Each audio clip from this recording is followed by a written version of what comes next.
How's it going, guys? What you'll see today, of course, is a review and breakdown of the Type 88 LMG in Battlefield 4. And the reason why I wanted to review it is because A, I've tried it out recently a lot, and I figure I have enough footage to actually be able to review it. But on top of that, it's a weapon that you get relatively early in the game, and still one that even as you get more unlocks and more weapons to try out, that it still can hold its own, in my opinion, down the stretch. And the reason why I wanted to talk about it today is to give you a review and give you my thoughts on it. And first things first, let's start with the Synthic stats. It has a max damage of 25, minimum of 18. The damage drop-off starts at 8 meters and ends at 65. So as a comparison point, let's compare it to one of the more popular LMGs, the MG4. So far, it's identical.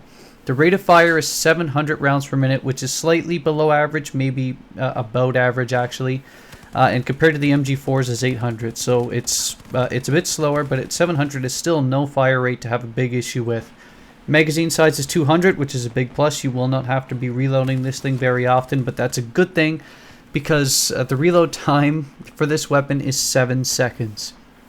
It's by far one of the longest times to reload in the game. You might argue and say, sure, but the MG4 has a 6.2 second reload time, which is long in itself, absolutely.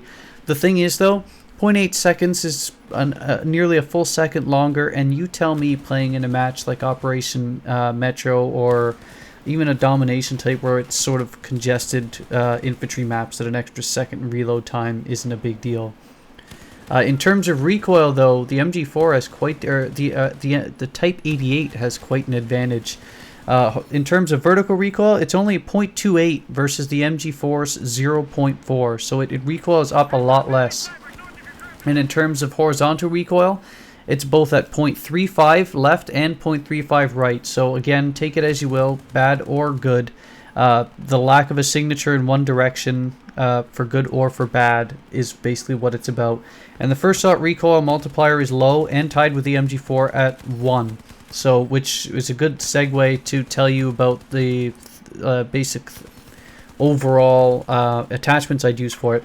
I always use the laser sight, turn it off and on. Having it on helps you an absolute ton in hip-fire encounters in close range. I almost always use a red dot sight as well, the Coyote if possible. But on top of that, this weapon, you can use the Ergonomic Grip for that added hip-fire bonus with the laser sight as well, making you a nice lethal threat in shorter range. But you can go multiple different routes with this. You can choose the heavy barrel if you want for that for tap or burst fire, because if you fire this weapon in tap or burst, you're going to be a monster anyway. But you can choose to use the heavy barrel for that added aim down sight accuracy as well, which helps. But on top of that, you can also use, say, the potato grip, which will increase automatic fire accuracy. So that's an awful lot of help there. You have options with this. Just don't use the angle grip because the first shot recoil multiplier is so low. Overall, if you stay in medium range with this weapon, as you can see, medium to longer range, it's a laser beam. It's deadly. Use it that way. Shorter range, it might be at a bit of a detriment versus other weapons, but it's still great on its own. I'd highly advise trying it out. See you guys later.